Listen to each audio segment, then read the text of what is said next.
Ibinyamakuru biratubwira amakuru y'ibibera ku isi, abanyapolitike bakatubwira imigabo n'imigambi yabo, abandi nabo bakatubarira inkuru zabo nababo. Nyamara ariko harandi makuru batatubwira.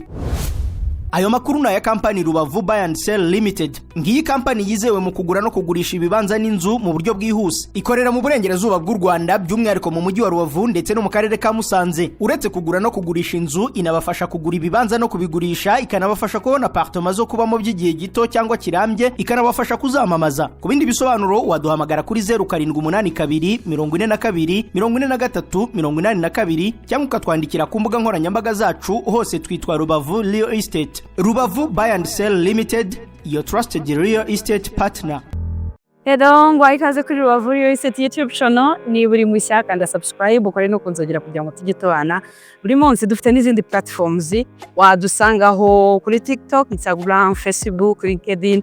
Hose amazina dukoresha namwe ni Rubavu Real Estate. Mugende mo following, mutere commentaire, mutange ibitekerezo, byose ni ingenzi hano kuri platforms zacu zose dukoresha.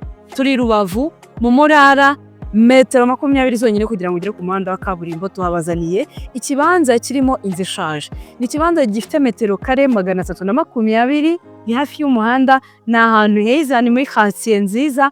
Iki kibanza kirimo zoning area ya R1. Tukwatangira $18,000,000. Rubavu mu MURARA twita tuhaguhereza byangombwa byose birahari, uguri twererwa mutation. Kandi Rubavu Buy and Sell Limited tubigufashamo byose kugera birangiye. Rubavu Buy and Sell Limited turizewe cyane mu kugura no kugurisha ibibanza n'amazu mu buryo bwiza, bwizewe, bwihuse. Tunabafasha kubigura no kubigurisha, tukabafasha kubona amapartement yo kubamo by'igihe gito cyangwa se by'igihe kirekire, tukabafasha no kuyamamaza.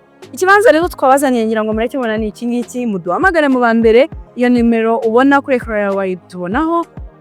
Wanadusanga ku mbuga nkoranyambaga zose dukoresha, nabivuze, wanadusanga ahantu dukorera. Dukorera mu mujyi wa Rubavu mu nyubako izwi na etage kwa HABIBU.